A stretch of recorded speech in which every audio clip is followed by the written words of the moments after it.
At my daughter's funeral, her husband insisted on a closed casket due to the severe accident. At the graveside, I got a text, "Mom, I'm alive. That's not me in the coffin." When I asked where she was, "Can't say now, they're watching. Just don't trust my husband."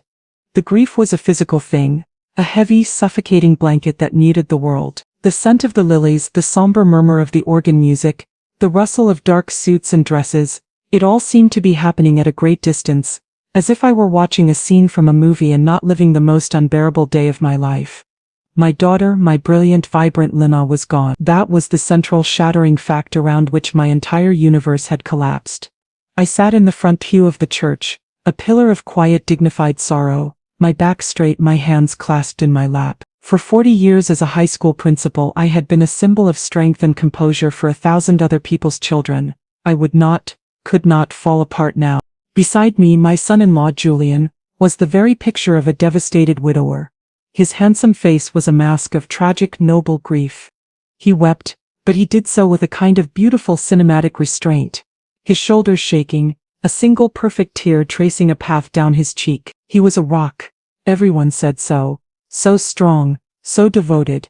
A man utterly shattered by the loss of his soulmate. He held my hand, his grip firm and reassuring, a gesture of shared sorrow that felt, for some reason I could not name, strangely and unnervingly cold.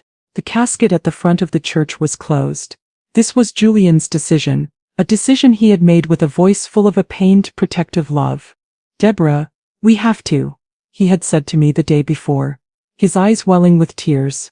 "The accident, it was so severe. The fire, I want everyone to remember her as she was. Beautiful, perfect, not like that." I had agreed, of course. The thought of seeing my daughter's broken body was a horror I could not bear to contemplate. But now, sitting in the church, staring at the polished, impersonal mahogany box, a small, cold splinter of wrongness had begun to work its way into the fog of my grief.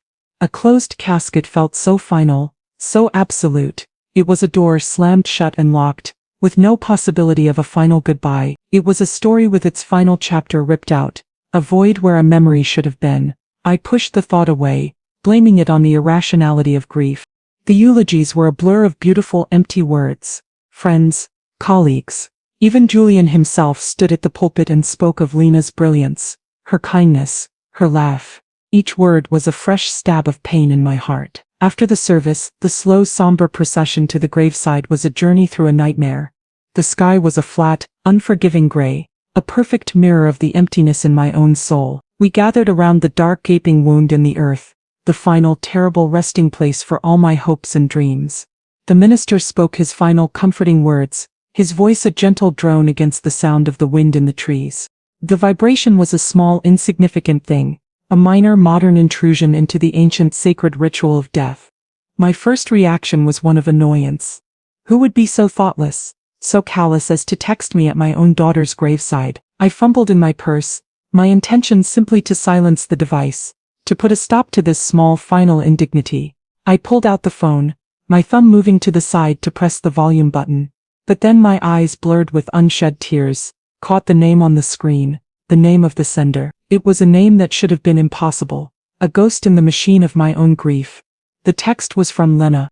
My heart, which had been a slow, heavy and mournful drum, stopped. For a single, eternal and terrifying moment, the entire world seemed to halt on its axis. The sound of the wind, the minister's voice, the soft weeping sounds of the other mourners. It all faded away into a profound and absolute silence. It had to be a mistake, a cruel technical glitch, a wrong number, or worse, I thought with a sudden chilling horror, a sick, twisted prank. But my thumb, moving with a will of its own, swiped the screen, opening the message, and the words, stark and black against the white screen, burned themselves into my mind. A message from a world I thought was lost forever. "Mom, I'm alive. That's not me in the coffin." The world, which had been silent, came rushing back in a chaotic, disorienting roar. I could feel the cold, damp earth beneath my feet. I could feel the weight of Julian's arm on my shoulders, a weight that was now not a comfort, but a terrifying, predatory presence. I stared at the words, my mind a screaming chaos of disbelief, of a wild, impossible and terrifying hope. I read the message again, and again. The words did not change, They were a clear, simple, and utterly world-altering declaration. My daughter was alive. The body in that box. The body we were all mourning. The body that was at this very moment being buried under 6 feet of cold, dark earth, was not hers. My first overwhelming instinct was to scream, to shout to the heavens, to stop the funeral, to tell the world that a terrible, impossible mistake had been made. But a lifetime of discipline, the ingrained, unshakable habit of a woman who has always met crisis with a calm, analytical mind, took over. I took a slow, shuddering breath, my knuckles white as I clenched the phone in my hand. I could not react. I could not reveal what I knew. Not yet. Not until I understood. With trembling, fumbling fingers, my hands moving with a clumsy, desperate haste that was completely alien to me, I typed a reply. My mind was a blank white panic, able to form only 2 simple and all-important questions. Lena, where are you? Are you safe? I hit send, and then I waited, my entire being focused on the small glowing screen in my hand. The 3 small dots of a reply appeared almost instantly, a sign that she was there, that this was real, that I was not, in fact, losing my mind. The second message arrived, and it was a message that transformed my wild, impossible hope into a new and even more terrible kind of fear. Can't say now, they're watching. Just don't trust my husband. And then, nothing. I texted back, a frantic, desperate series of questions. Lena, who is watching? What do you mean don't trust Julian? Where are you? But there was no reply. The 3 small dots did not reappear. I called her number, my heart pounding against my ribs. The call went straight to voicemail, a final chilling silence on the other end of the line. She was gone again, a ghost who had appeared for a fleeting, terrifying moment, only to vanish back into the ether. But she had left me with 2 things: the world-altering knowledge that she was alive, and a single stark and terrifying directive. Don't trust my husband. I looked up from my phone, and my eyes met Julian's. He was looking down at me, his face a perfect mask of concerned, loving grief. Are you all right, Deborah? He whispered, his voice a soft, gentle purr. You look like you've just seen a ghost. And in that moment, looking into his kind, handsome, and utterly fraudulent face, I knew with a cold and absolute certainty that I was looking at the face of a monster. The wake was held at the beautiful, modern home that Lena and Julian had shared, a house that now felt like a crime scene.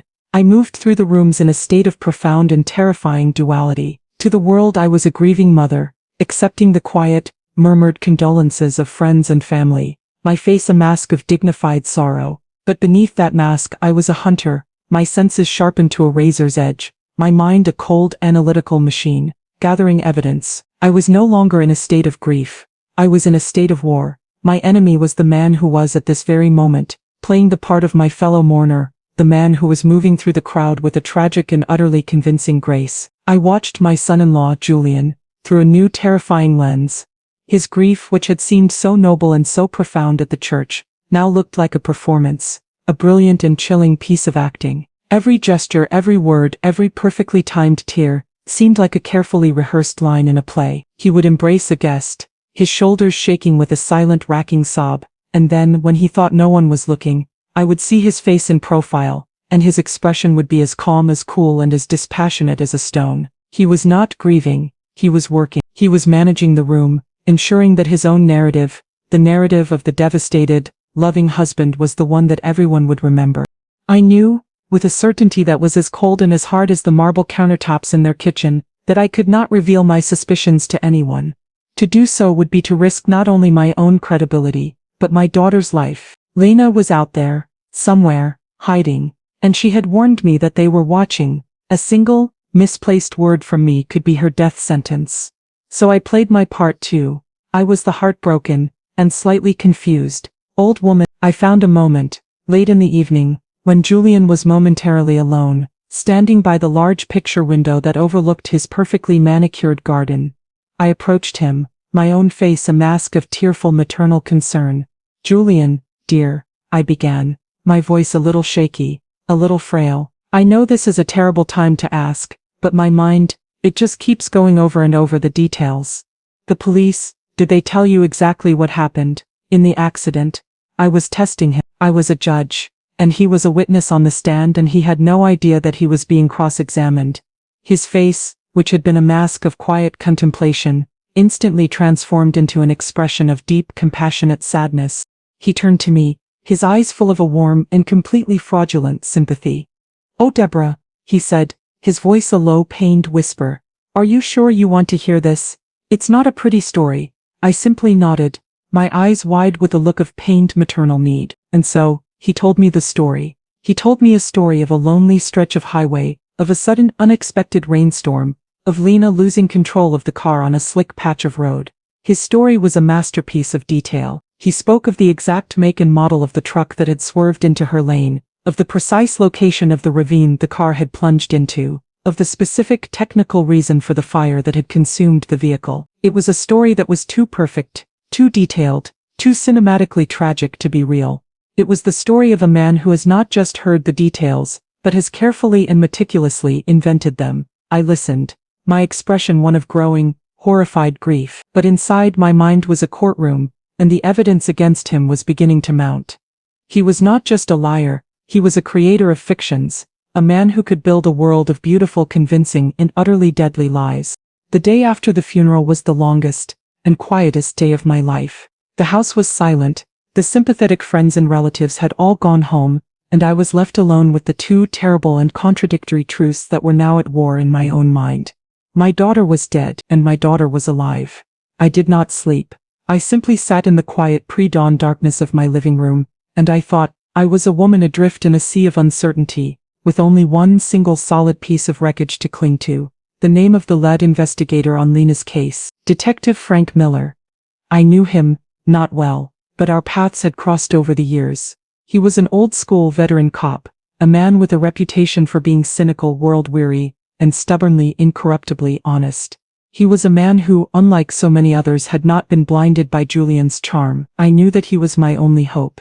I arrived at the precinct as soon as it opened, my face a pale, sleep-deprived mask, but my resolve as hard as steel. I asked for Detective Miller, and I was shown to his small, cluttered desk in the noisy, chaotic bullpen of the homicide division. He looked up as I approached, his face a mixture of surprise and a deep professional sympathy. He had seen me at the funeral. He knew who I was. "Mrs. James," he said, his voice a low, gravelly rumble. "I am so sorry for your loss. Your daughter was a remarkable woman." "Thank you, Detective," I said, my voice quiet but firm. "I need to speak with you. It's about the accident." He gestured to the hard plastic chair beside his desk, and I sat down. His eyes, I noticed, were kind, but they were also tired, the eyes of a man who has seen too much of the worst of the world. I did not waste time with pleasantries. I took out my phone and I showed him the text messages. I watched his face as he read them, searching for some flicker of belief, of alarm, of a shared sense of the impossible, terrifying truth, but I saw none of it. I saw only a deep and profound and deeply weary skepticism. He handed the phone back to me, his expression one of gentle, compassionate pity. "Deborah," he said, his voice soft, the voice of a man who is about to deliver a difficult but necessary dose of reality. "I understand. This is a terrible, terrible time for you. Grief does strange things to the mind. It makes us see things, believe things, that aren't real. It's a way of protecting ourselves from a truth that is too painful to bear." He was not just humoring me, he was diagnosing me. In his world of hard facts and grim realities, a text message from a dead woman was not evidence of a conspiracy. It was evidence of a mother's grief-induced delusion. "Frank," I said, my own voice now sharp with a new desperate urgency, "I am not delusional. I am not imagining things. That message is real. My daughter is alive, and she is in terrible danger." But he simply shook his head, a slow, sad and final gesture. "The evidence says otherwise," he explained, his voice still gentle, still patient, as if he were talking to a confused and slightly hysterical child. "It was a tragic but very straightforward single-car accident. The fire was intense, but the body was positively identified." "How?" I demanded, my own voice rising. "How was it identified?" "Through dental records," he said, his voice a flat final statement of fact. "It's the gold standard in cases like this. The records are a perfect match. Your son-in-law, Mr. Monroe, provided us with your daughter's dental charts from her family dentist. There is no doubt, Deborah, the woman who died in that car was your daughter Lena." He was so certain, so sure of his facts, so convinced of his own logical, evidence-based conclusion. He did not see the one single and catastrophic flaw in his own perfect, logical case. The dental records, the one single and unassailable piece of proof of my daughter's death, had been provided by the one single person my daughter had warned me not to trust. I left the police station in a state of cold and profound isolation. The one person I had thought would be my ally, the one person I had trusted to see the truth, had dismissed me as a hysterical, grieving mother.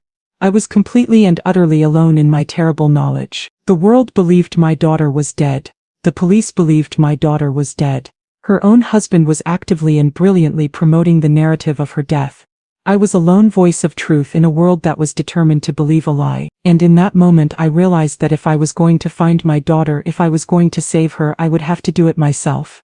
My career as a high school principal had taught me many things, but the most important was this, that the truth is rarely offered up freely. It must be hunted, it must be dug for. It must be pieced together from 1,000 small, seemingly insignificant and often overlooked details. I was no longer a grieving mother. I was an investigator, and my first and most important piece of evidence was the official accident report. It took me the better part of a day, and a series of frustrating bureaucratic phone calls, but I finally managed to obtain a copy. I sat at my dining room table, the report spread out before me, and I read it not as a mother but as a detective, my mind a cold analytical machine, searching for the cracks in Julian's perfect and fraudulent story. The report was on its surface exactly as Detective Miller had described it, a straightforward and tragic account of a single vehicle accident. It detailed the time of the crash, the weather conditions, the estimated speed of the vehicle. It even included a series of stark black and white photographs of the crash site, of the burnt-out, twisted metal of my daughter's car. The images were a fresh, visceral wave of horror, but I forced myself to look at them, to study them, to search for some detail that did not fit. And then, buried deep in the technical jargon of the vehicle recovery section, I found it. A single small and seemingly insignificant detail. The name of the tow yard where the wreckage of my daughter's car had been taken. It was a small independent garage on the industrial outskirts of the city, a place of greasy concrete floors and the smell of gasoline and rust. The next morning, I drove there. The owner was a gruff, oil-stained man, who was initially reluctant to let me see the car, but I was not a woman who was easily deterred.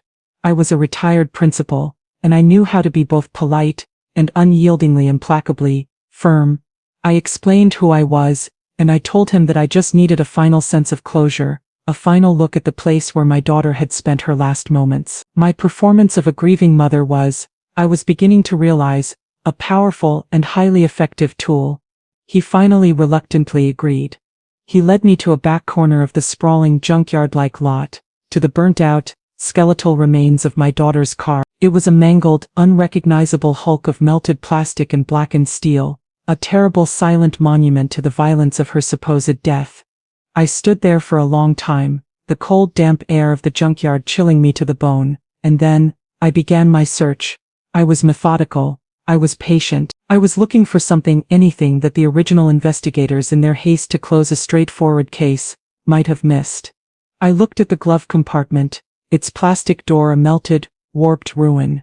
I pried it open with a tire iron the owner had lent me, and there, tucked deep inside, protected from the worst of the fire by a thick half-melted owner's manual, was a small, partially burned and utterly, completely impossible object. It was a valet ticket. It was from a high-end, boutique hotel in the city's downtown financial district, a hotel called the Sterling, and it was dated the day of the accident. My daughter, a research scientist who worked in a university lab on the other side of town, had absolutely no reason to have been at a downtown luxury hotel on the day she had died. It was the first real and undeniable crack in Julian's perfect, fraudulent story. The discovery of the valet ticket was a jolt of pure, unadulterated adrenaline. A single hard fact in a world that had become a disorienting fog of lies and uncertainty. I drove from the tow yard directly to the police precinct, the small charred piece of paper clutched in my hand like a sacred relic. I did not ask for Detective Miller. I walked directly to his desk in the middle of the chaotic, noisy bullpen, and I placed the ticket, now sealed in a plastic sandwich bag, on his cluttered desk. He looked up, his expression a mixture of surprise and a new, weary annoyance. He clearly thought I was back to pester him with more of my grief-stricken delusions. "Deborah," he began, his voice tired, "we've been over this. There is nothing more to investigate. Look at it, Frank," I said, my own voice now a low, steady, and unyielding command. "Just look at it," he sighed. a long martyred sound, and he picked up the bag. He looked at the ticket, at the name of the hotel, at the date. I watched as a flicker of something. A spark of professional curiosity, a detective's innate intolerance for things that do not make sense, finally broke through his wall of cynical disbelief. The Sterling Hotel, he said, his voice a low, thoughtful murmur. Downtown. What was she doing there? That, I said, my voice as cold and as hard as the concrete floor of the precinct, is what I would like you to find out. He did not dismiss me this time. He did not suggest I seek counseling. He simply looked at me, a new and grudging respect dawning in his tired eyes. I'll look into it, he said, his voice a non-committal grunt. Off the books. No promises. It was not the full-blown investigation I had hoped for, but it was a start. It was a crack in the official story, and it was a crack he was now, however reluctantly, willing to peer into. The pressure, I knew, was beginning to build, and I was not the only one who could feel it.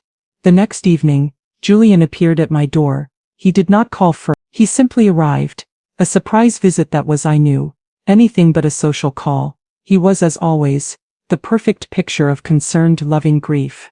He brought me a pot of store-bought soup, and a look of deep, sorrowful concern on his handsome face. Deborah, he began, his voice a smooth, gentle purr. I was so worried about you. Some of Lena's friends told me you've been asking questions, that you've been to the police. He was not here to comfort me. He was here to intimidate me. He was here to find out what I knew. I played my part, the confused, grieving mother, lost in a fog of denial. I can't accept it, Julian. I said, my own voice a convincing, tearful whisper. It doesn't feel real. I know, he said, his voice full of a deep and utterly fraudulent sympathy.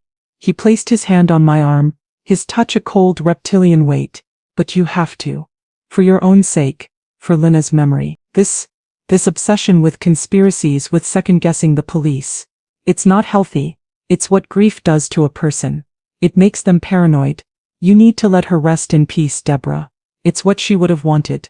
The threat was not over. It was a masterpiece of subtle psychological manipulation.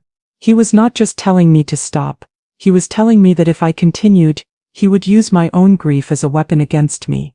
That he would paint me as a paranoid, unstable old woman who had lost her mind. The lines were being drawn. He knew that I was a threat, and I now knew, with an absolute certainty, that he was terrified of what I might find. The few days of silence that followed were a tense and nerve-wracking waiting game, and then one rainy afternoon, Detective Miller called. His voice on the other end of the line was different. The weary, dismissive tone was gone, replaced by a new, sharp and deeply professional intensity. Deborah, he said, his voice a low, urgent hum. I pulled the security footage from the Sterling Hotel. You need to see this. Can you come down to the precinct? My heart began to pound, a frantic, hopeful rhythm against my ribs. I drove through the rain-swept city, my mind a whirlwind of speculation. In the same small, cluttered office, Detective Miller turned his computer monitor towards me. The footage was grainy, black and white, but the images were clear. It was my daughter Lena, walking into the hotel lobby on the day of her accident. She looked different. She was not the happy, carefree woman I knew. She was tense, her shoulders hunched, her eyes constantly scanning the room, as if she were afraid of being followed. She sat down in a quiet corner of the lobby, and a few moments later she was joined by a man. He was in his 40s with a nervous, hunted look about him. They spoke for nearly an hour, their conversation intense, their body language a clear testament to the seriousness of their discussion. The footage was silent, but their faces told a story of secrets, of fear, and of a shared and dangerous knowledge. Who is he? I asked, my voice a whisper. His name is Dr. Aris Thorne, Miller said, his voice grim, and he is a recently fired research scientist from a major pharmaceutical company, a direct competitor of the company your daughter worked for. He is also, as of last year, a federal whistleblower. The pieces of the puzzle began to click into place, forming a new and terrifying picture. Lena's work, her brilliant revolutionary research into genetic therapies, was not just a source of academic pride. It was a source of immense and potentially dangerous corporate value. The final and most damning piece of the puzzle came from a different and far more personal source. While Miller had been pulling the hotel security footage, he had also, on a hunch, done a deep dive into Julian's finances. What he found was the motive, the cold, hard and irrefutable reason for all of this. Your son-in-law has a gambling problem, Deborah. Miller said, his voice a flat, tired statement of fact. A very, very big one. He's in debt, deep to some very unpleasant people. And he was about to lose everything. And then he showed me the final executing document. It was a life insurance policy, taken out on my daughter Lena, just 2 months prior. The sole beneficiary was her loving husband, Julian Monroe. The payout amount was $5 million. The motive, the opportunity, the elaborate and chillingly perfect deception. It was all there. This was not an accident. This was a murder, and the body in the grave was not my daughter's. The next 2 days were a blur of a new and far more terrible kind of grief. The grief for a daughter I had thought was dead was now replaced by the raw, terrifying fear for a daughter who was alive, and in the hands of a monster. I did not sleep. I did not eat. I simply sat by my phone, a silent, desperate vigil, praying for a message, a sign, a single flickering spark of hope in the overwhelming darkness. The message, when it came, was not a text. It was an email, sent to an old, rarely used account of mine, from an anonymous encrypted address. The email had no body, no text. The subject line was a single chilling word, help, and it had one single attachment. It was an image file. With a trembling hand I clicked it open. It was a map, a simple topographical map of a large, remote, and densely wooded state park, a wilderness area located 100 miles north of the city. A single, obscure hiking trail was circled in red ink. There were no other words, no explanation, but I knew, with a mother's unshakable and primal certainty, that this was a message from my daughter. This was a desperate and brilliant cry for help, a clue that only I, her mother, would be able to decipher. Lena and I had spent a lifetime hiking and camping together. We had a shared and intimate knowledge of the wild places of our state. This park, this trail, it was a place we had been to many times, a place of shared and happy memories. She had not chosen it at random. She had chosen it because she knew that I would understand. She was telling me where she was, or where she had been, and she was telling me that she was in a place where she could not be found by accident. I immediately called Detective Miller. His initial weary skepticism was now completely gone, replaced by a new and deeply professional sense of urgency. I sent him the email, and within an hour he had organized a discreet and unofficial search of the area. He could not launch a full-scale, official search for a woman who was in the eyes of the law officially dead. But he could, and he did, call in a few favors from some old trusted colleagues, a small group of veteran cops who were willing to operate in the gray areas of the law. I insisted on going with them. I would not, could not, sit at home and wait while my daughter's life was on the line. The drive to the state park was the longest and most silent drive of my life. The search was a slow and arduous process. The woods were dense, the terrain rugged. We followed the circled trail, our eyes scanning the dense undergrowth, our voices a series of low, professional murmurs. And then we found it, tucked away in a deep, hidden ravine, almost completely obscured by overgrown foliage, was an old, dilapidated and long-abandoned ranger cabin. It was a place that did not appear on any modern maps, a ghost of a building from a forgotten era. It was a place you would only find if you already knew it was there. And Lena, my clever, resourceful Lena, had known. We had stumbled upon it together, years ago on one of our hikes. The cabin was empty, but the evidence of her presence was everywhere. There was an empty water bottle, a few discarded food wrappers, and on the small, dusty wooden table, a stack of her research notebooks. She had left them for me, a final brilliant breadcrumb in the trail of her own survival. I opened the top notebook, and the full, ugly, and devastating truth of her husband's treachery was laid bare. Her notes, written in her own familiar scientific scrawl, detailed her own secret and terrifying investigation. She had discovered through her own research that Julian was not just a charming, ambitious man with a taste for the good life. He was a criminal. He had been using her groundbreaking and highly valuable genetic research, selling it on the black market to a rival pharmaceutical company, a company that was planning to use it to create a dangerous and unapproved performance-enhancing drug. The whistleblower, the man she had met with at the hotel, had been her source. He had been trying to warn her, and he had, a few days after their meeting, been found dead, the victim of a supposed and very convenient hit-and-run accident. My daughter had not just stumbled upon a case of corporate espionage. She had stumbled into a world of murder, of organized crime, a world where her own life, and the life of anyone who helped her, was now forfeit. The discovery of Lena's notebooks transformed the entire investigation. We were no longer just searching for a missing person. We were in a race against time to save her from a man who had already, we now knew, killed at least once to protect his secrets. Detective Miller, now operating with a new and deeply personal sense of urgency, finally had the evidence he needed to go to his superiors, to bypass the official bureaucratic red tape, and to launch a full-blown covert investigation. The case was no longer a cold, closed file. It was a live and deeply dangerous operation. But we were still faced with one critical and seemingly insurmountable problem. Julian. He was the key. He knew where Lena was, but he was also watching me. I knew that now, a single wrong move on my part, a single sign that I knew the truth, and he would likely panic and Lena's life would be over. We could not arrest him. We could not confront him. We had to trick him. We had to use his own arrogance, his own greed against him. And so in the quiet, tense atmosphere of a makeshift command post set up in the back of a police van, we devised our final desperate and deeply dangerous trap. I was once again to be the bait. I was to call Julian. But this time I would not be the calm, controlled and slightly suspicious mother-in-law. I would be the hysterical, grieving and completely panicked mother. A woman who had just received a ransom note.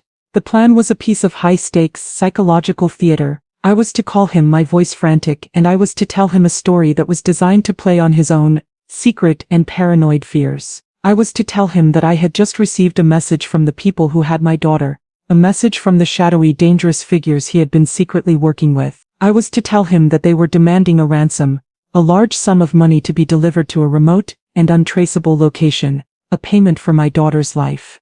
The genius of the plan was in its ambiguity. We did not know who his co-conspirators were. We did not know the full extent of his criminal network, but we knew that he had one, and the threat of that network turning on him, the threat of his own secret world imploding was the one thing we gambled that would be enough to make him act. The ransom amount was set at $2 million, a sum large enough to be credible, but small enough to be an amount he might be able to access without raising too many alarms. The drop-off location was carefully chosen, a deserted and easily surveilled industrial warehouse on the outskirts of the city. We were not just setting a trap for a con man, we were setting a trap for a killer. And I, a retired high school principal, a woman whose most dangerous daily encounter had once been with a rebellious teenager, was about to make the most important and most terrifying phone call of my entire life. The final, desperate confrontation took place on a cold, rain-swept night, in a landscape of urban decay and forgotten industry. The abandoned warehouse, our chosen stage for the final act of this terrible play, was a skeleton of rust and broken glass, a perfect, Gothic backdrop for the ugly drama that was about to unfold. The entire area was a ghost town, and it was swarming with them. Dozens of police officers, silent and invisible in the darkness, had taken up positions in the surrounding buildings, their eyes and their weapons all trained on the single lonely pool of light at the center of the warehouse district, the designated drop-off point. I was in a surveillance van with Detective Miller, a quarter of a mile away, watching a bank of monitors that showed a dozen different grainy black and white views of the scene. My part was over. I had made the call. I had played the part of the hysterical, terrified mother, and he had taken the bait. Now, all I could do was watch and wait, and pray. Julian arrived exactly on time. His sleek, expensive car glided through the rain-swept streets like a silent, black shark. He was alone. He parked his car, got out, and walked to the designated spot, a single, flickering streetlight in the center of a deserted intersection. He was not carrying a briefcase full of money. In his hand, half hidden in the folds of his long dark coat, was the unmistakable metallic glint of a gun. He had not come to pay a ransom. He had come to silence the last, remaining loose ends of his own, unraveling conspiracy. He stood there in the rain, a solitary and deeply dangerous figure, his eyes scanning the surrounding darkness, waiting for the ghosts of his own crimes to appear. And then, the trap was sprung. The quiet, empty intersection was suddenly flooded with the blinding white light of a dozen police spotlights.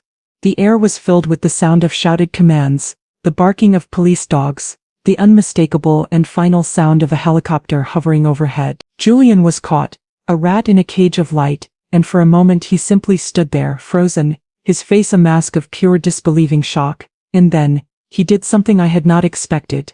He did not surrender. He raised his gun. The next few seconds were a chaotic, terrifying blur of motion and sound. But before he could fire, before he could make his final desperate and violent stand, A single sharp and decisive shot rang out from the darkness. Julian crumpled to the ground, a single small dark spot appearing on his shoulder.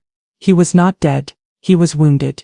He was neutralized. He was finally and irrevocably finished. As the police swarmed in, as the scene was secured, my only thought, my only concern was for my daughter. The confession, when it came, was a pathetic whimpering thing, the last desperate act of a cornered and broken man. He told them everything. He told them about the plan, about the murder of the whistleblower, about the fake accident, about the Jane Doe in the coffin whose dental records had been falsified by a corrupt dentist in his network. And he told them where he had been keeping my daughter. She was in a small, remote and soundproofed cabin he had rented, deep in the same state park where she had so brilliantly and so bravely left her first cry for help. He had been planning to kill her, to dispose of her body as soon as he had secured the life insurance money. We had in the end been just in time. The epilogue to this story is not one of triumph, but of a quiet and hard-won peace. Julian and his co-conspirators, including the corrupt dentist and the executives from the rival pharmaceutical company, are now facing a host of federal charges that will likely keep them in prison for the rest of their lives. The body in my daughter's grave, the poor unidentified Jane Doe who had been the unwitting pawn in their monstrous game, was finally given a proper and respectful burial. Her own tragic story now a part of our own. But the true and most important ending to this story took place, not in a courtroom, but in the quiet, sunlit room of a hospital. The reunion with my daughter was a moment of such profound and overwhelming emotion that words are an inadequate tool to describe it. Lena was bruised. She was traumatized. She was a ghost of her former self. But she was alive. She was breathing. She was real. We did not speak. We simply held each other, a mother and a daughter brought back from the brink of an unimaginable darkness. Our shared tears a testament to the fierce and unbreakable bond that had in the end saved us both. Her road to healing would be a long one, but she would not walk it alone. I would be there by her side, a constant and unwavering presence. The world had tried to take my daughter from me, but my love, a mother's fierce and relentless and intelligent love, had been a force that it could not defeat. I had walked through the valley of the shadow of death, and I had, against all odds, brought my daughter back with me, and in the end, that was the only victory that mattered. Thanks for listening. Don't forget to subscribe and feel free to share your story in the comments. Your voice matters.